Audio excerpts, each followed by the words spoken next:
Olá, meu nome é Renan Nath Lima e hoje será o tema Como funciona o impeachment. Vamos lá.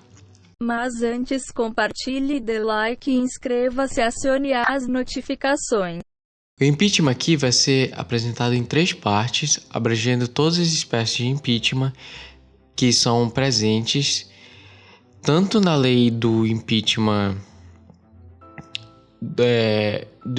do crime de responsabilidade, quanto do crime de responsabilidade somente dos prefeitos, que tem lá uma lei própria, e, claro, a Constituição Federal de 1988. Então vamos lá. Primeiramente aqui vamos começar com o impeachment do presidente, vice-presidente, ministros de estados, comandantes do exército, da marinha e da aeronáutica em crimes conexos com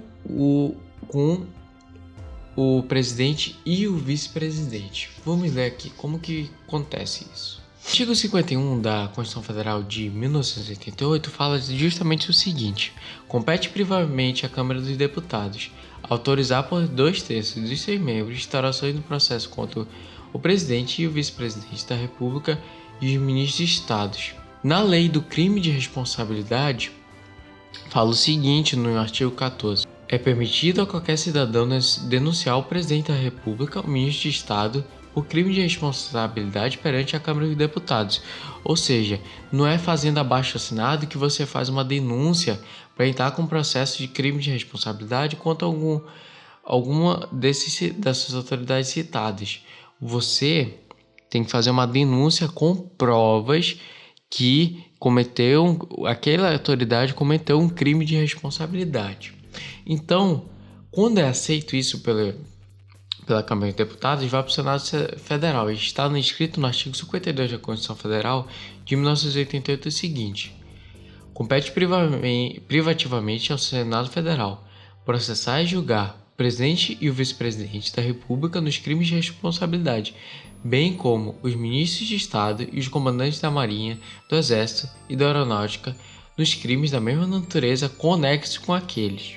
E quais são os crimes de responsabilidade? Estão presentes na Constituição de 1988 no seu artigo 85, é o seguinte: são crimes de responsabilidade os atos de presidente da República que atentem contra a Constituição Federal e especialmente contra a existência da União, o livre exercício do poder legislativo, do poder judiciário, do Ministério Público e dos poderes constitucionais das unidades da Federação, o exercício dos direitos políticos, individuais e sociais, a segurança interna do país, a probidade na administração, a lei orçamentária, o cumprimento de leis e das decisões judiciais. Parágrafo único.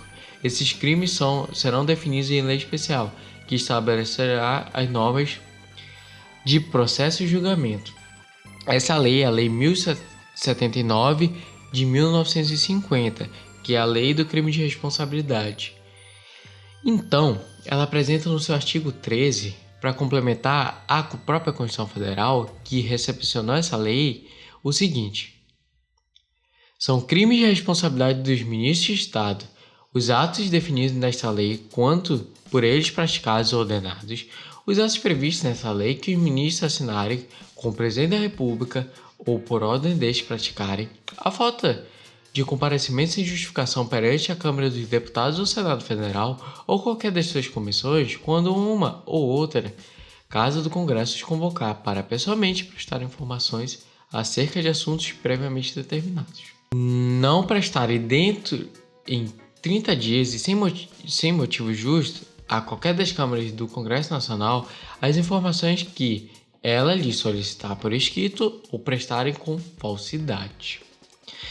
Então, acontecendo esses crimes, vai se instaurar o processo do julgamento. Vai ser como se fosse um processo. Vai ter a acusação, vai ter a defesa e vai ouvir testemunhas, todos os meios de provas. Se chama o princípio da ampla defesa e do contraditório. É um princípio constitucional que todos têm direito à defesa do duplo jurisdicional e coletar provas por todos os meios lícitos. Também, como é um processo de julgamento, esse princípio deve ser respeitado também. Mas como acontece a sentença final, o julgamento final? O julgamento será feito em votação nominal pelos senadores desimpedidos que responderão sim ou não à seguinte pergunta enunciada pelo presidente: cometeu o acusado F o crime que lhe é imputado e deve ser condenado à perda do seu cargo?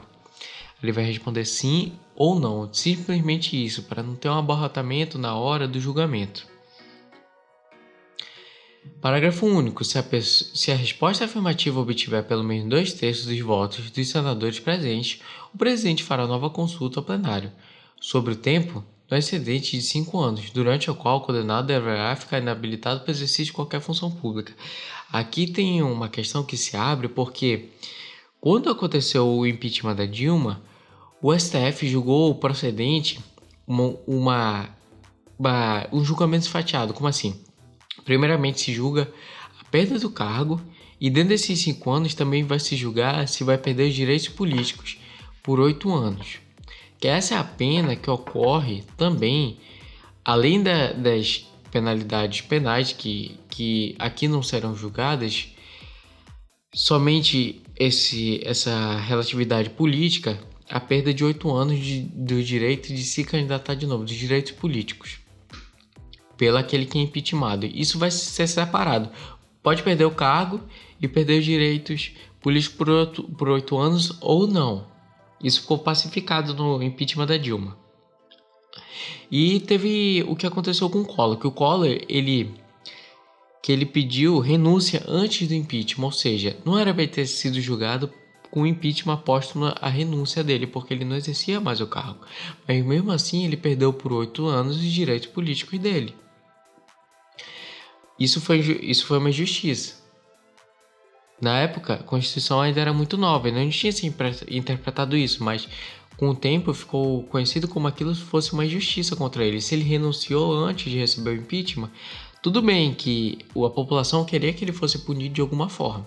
Mas quem preside o Senado na hora dessa votação? O artigo 52 da Constituição Federal, no seu parágrafo único, nos informa o seguinte: nos casos previstos nos incisos 1 e 2, funcionará como presidente o do Supremo Tribunal Federal, limitando a condenação que somente será proferida por 2/3 de votos do Senado Federal à perda do cargo com inabilitação por 8 anos para exercício de função pública, sem prejuízo das demais sanções judiciais cabíveis. Justamente o que eu falei. Isso aí, muito obrigado por ficar por aqui a parte 1. Esse é o impeachment do presidente, do vice-presidente, do ministro de Estado, comandante das Forças Armadas, do Exército, Aeronáutica, com crimes conexos ao do presidente e do vice-presidente. Isso aí, muito obrigado, até a próximo encontro. Curta, compartilhe, comente, siga nas redes sociais, se inscreva, é isso aí. Dê sua opinião, até a próxima.